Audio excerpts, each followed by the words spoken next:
Hello guys, I will show you just a little update from the greenhouse. So you can see back here, the tomatoes are starting to jump up nicely. We're getting the first few coming along. I actually planted some beans then in here. They'll grow up along there. Sorry, Koshi. Then I have my grapevine here, which I still need to get tied up properly. The kiwi is there and the cherry tree is in the front there. So I got some new cucumbers 10 days ago and planted them in. Another courgette there, I need to pop them.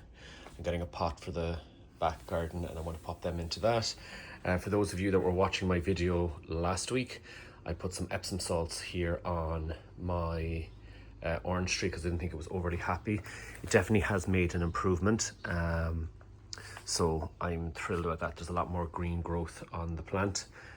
My figs are coming up nice and big along, so yeah, and then I'm going to move over here so you can see I'm starting to get some decent sized courgettes. They're coming along. Actually, they're probably ready to be picked soon. So I don't actually have one to show you that.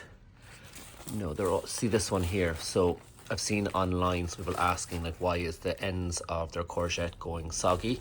So it wasn't fertilized properly. So this is the reason I have 3 courgette plants in here. So these are the females, so you can see that what's going to be a courgette underneath it, and these are the males. So I actually take a little cotton bud sometimes and just rub the pollen from here into here. That just helps the process. I have another cucumber at the back. My sweet peppers are slow, but there is some flowers coming along, so fingers crossed they will start to grow up. My chili and my jalapeno are in there. I have more tomatoes here. See these tomatoes here? So obviously last year when I was growing tomatoes, some of the tomatoes fell on the ground, and I just started to get loads of baby tomatoes, so I've given away some, but the rest I just popped into that because I'm not using that container this year. I have some lovely strawberries coming along, and my lemon tree is very happy.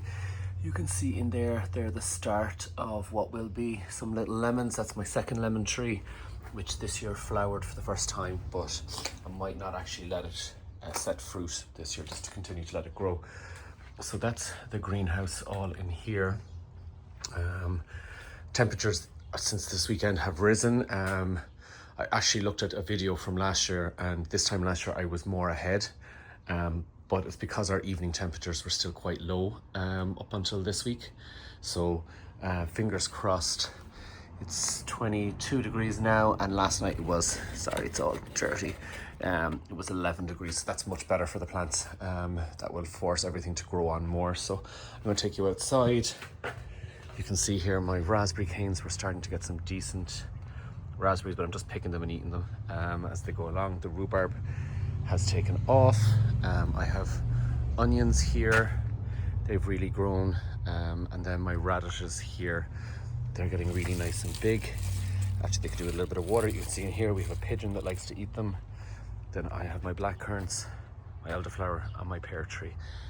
There's no pears growing on that this year, and I do want to plant it into the lawn in September, but I was always told, old Irish wives or housewives kind of story or folklore story, you don't plant trees in a month with no ore. So that's May, June, July and August, because they say that there's not enough rain and it's not good to plant the trees then. So I'll wait until September and I'll plant them out maybe. But yeah, that's it. How's your greenhouse coming along? I'm blessed with the 2 watering systems. They have really made a huge difference.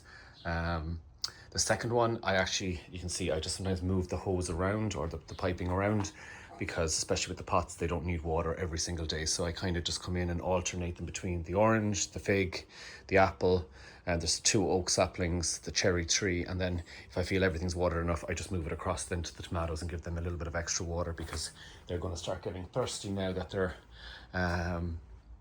starting to set some tomatoes. So that's it. I hope you've had a good week. And I hope that the week ahead for you is a good one.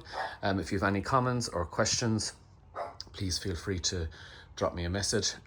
Please like, share, subscribe, all of that jazz, and see you soon.